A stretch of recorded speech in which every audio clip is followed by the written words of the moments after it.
Okay, so this is gonna be kind of a review of a Stoic wisdom. And for a long while, I've been putting off getting this book. Why?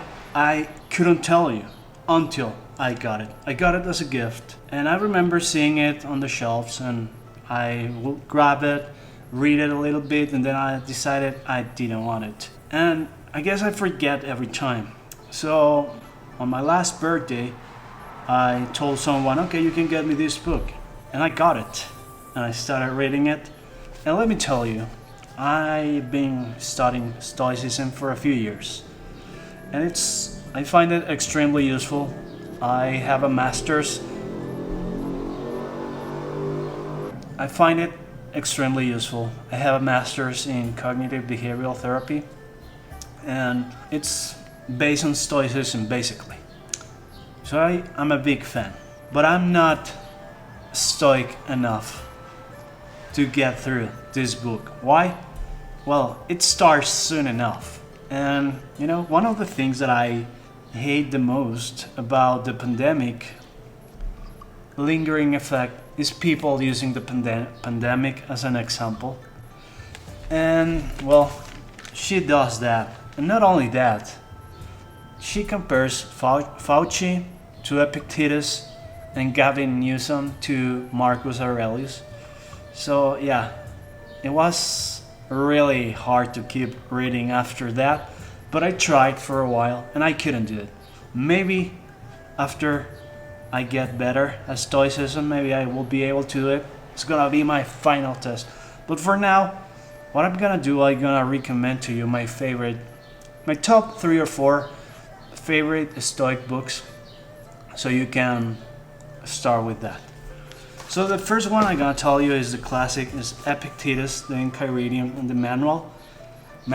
I cannot say that word. It's a really good book. Epictetus is my favorite Stoic, the more practical, and is the most useful to me. So it's easy to read, and I would recommend the letters to Lucius from Seneca too, which I'm trying to read. I read 1 letter a day, but you should really start with Epictetus. Okay, this is a modernized version of the Epictetus book, so you can try this one too. This one's really good. So you can see it here. I guess I'll link, or I'll put the names on the description. Then we got this one. It's a guide to the good life from William B. Irvine. He's really good. This is a really good book. It's modernized. He questions some stuff.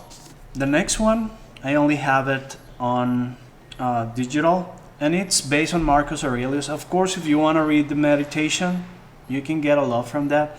But to me, I like reading modern interpretation of Stoicism.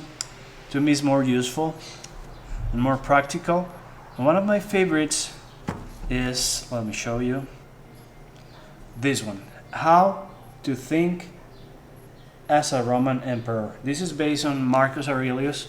I want to get that physical because it's one of my favorites, from Donald Robertson. And finally we got Breakfast with Seneca. This one's based on Seneca. So we got a few modern ones based on Epictetus, Marcus Aurelius, and Seneca, the most famous ones. And you can take also the Stoic the challenge for new Stoics from Massimo Piccolucci. He's good too. He has some good books and he has some good courses. But I find him a little bit, I don't know, virtue signaler, and I don't know, he kind of goes against Stoicism to me a few times. But nonetheless, he's really good. His books are good too. I gotta recommend one of his books. We got this one, How to Be a Stoic, so you can read that, it's good. So yeah, those are the books you can start with. Breakfast with Seneca, How to Be a Stoic, Epictetus, the Manual, or Enchiridion, A Guide to a Good Life, and How to Think as a Roman Emperor. And you know what? Maybe you could like this one, Stoic Wisdom, from Nancy Sherman. It's not for me. I really tried. I always highlight, so I guess I got. Maybe I'll try it again. Maybe later it's good, but it's hard. But I got like the, I don't know, 50s, 60. But maybe I'll read Anger. So yeah, that's it. Hopefully it's useful for you. If you're interested in Stoicism, you can ask away, and you can subscribe, because many of the books I'm gonna review are probably based on Stoic wisdom and stuff like that. So, okay, see you later.